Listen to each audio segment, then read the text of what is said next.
নিয়ে চলে এসেছে নতুন ভিডিও। আজকে চিরদিনই তুমি যে আমার সিরিয়ালে দেখতে পাওয়া যায় যে অপর্ণা অফিসে পৌঁছিয়ে তন্ময়কে বলতে থাকে যে আমার এই সিলি মিস্টেকগুলো একদম পছন্দ হয় না। তখন তন্ময় বলে তুমি আগে থাকতে ব্যাকআপ করে রেখে দিয়েছিলে, তার মানে কি তুমি জানতে আমি মিস্টেক করবো? তখন অপর্ণা বলে না, এটা আমার টিম, আমি চাইবো যে আমার টিম যাতে কোনো ভুল না করে। তখন সবাইকে বলতে থাকে অপর্ণা যে আমি এখন যাচ্ছি, আমি ডেলিভারি রুমে যেতে যাচ্ছি এবং তারপরে আমি ফিরে এসে কিন্তু আবার এখানে একটা মিটিং করবো, আপনারা সবাই রেডি হয়ে থাকবেন। তারপরে আর্য সেখানে চলে আসে অফিসে এবং অফিসে আসার পথে তারপরে নেমেই দেখে যে সেখানে অর্কও চলে এসছে, মানুষই চলে এসছে। তখন অর্ক বলতে থাকে আমার কিছু ফাইল দেওয়ার ছিল, সেই জন্য এখানে এসেছি। তখন আর্য বলে আমাকে ফোন করে দিলে বলতে আমি ফাইলটা নিয়ে যেতাম। তারপরে বললো ঠিক আছে চলে আসো। তারপরে আর্য বলে যে অর্ককে তোমরা বসো, আমি অফিস ভিতরে যাচ্ছি, আমার রুমে যাচ্ছি।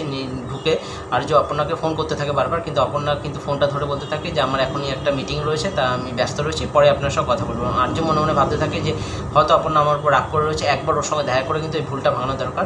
তারপরে দেখা যায় যে অপর্ণা মা বাবা একটা দোকানে গেছে এবং কিছু জিনিসপত্র কিনছে এবং অপর্ণা মা তার বাবাকে মানে অপর্ণার বাবাকে বলে সোমনাথ বাবুকে যে একটা সারপ্রাইজ দেওয়া আছে, সেই জন্য কিন্তু ব্যবস্থাগুলো করা হচ্ছে। তারপরে কিন্তু দেখা যায় কিঙ্কর মীরার বাড়িতে যায় এবং মীরার বাড়িতে বসে থাকে এবং মীরাকে বলতে থাকে তুমি অফিসে ফিরে আসো, কারণ অফিসে এখন যা চলছে তার জন্য কিন্তু তোমাকে এখন বেশি করে অফিসে কিন্তু দরকার পড়বে। তারপরে দেখা যায় যে আর্য বারবার ভাবতে থাকে কী করে অপর্ণার সঙ্গে দেখা করবো। তখন অপর্ণার মা এবং অপর্ণার বাবা একটা ডালা সাজিয়ে নিয়ে আসে এবং সেটা আর্যকে দিয়ে বলে যে আর্য অফিসে যাও, অফিসে সেই ডালাটার উপরে দিয়ে বলে আমার মেয়ের প্রমোশন হয়েছে, সেই জন্য আপনাদের মতো একটা পার্টি থ্রু করতে চাচ্ছি, আপনারা সবাই সেখানে যাবেন। এবং আর্য মনে মনে ভাবতে থাকে এইটাই সবচেয়ে ভালো উপায় যে এই মুহূর্তে যদি আমি পার্টিতে যাই তাহলে কিন্তু অপর্ণার সঙ্গে আমার দেখা হয়ে যাবে। তারপরে অপর্ণা বাড়িতে ফিরে আসে এবং বাড়িতে গিয়ে সাজগোজ দেখে কিন্তু পুরো অবাক হয়ে যায় এবং কিছুটা প্রথমে মায়ের উপর রাগও করে।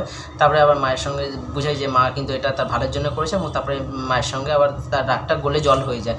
তারপরে বিকালবেলায় দেখা যায় যে আর্য সবাইকে নিয়ে কিন্তু সেই পার্টিতে এসছে এবং তখন একটা গান চলতে থাকে, সেই অপর্ণা কিন্তু সেই গানটা পাল্টে দেয় এবং আর্য যখন অপর্ণাকে প্রথমবার দেখে সে পার্টিতে বলতে গেলে একদম মুগ্ধ হয়ে যায় এবং অপর্ণাও কিন্তু আর্যকে দেখে মানে অবাক হয়ে যায়।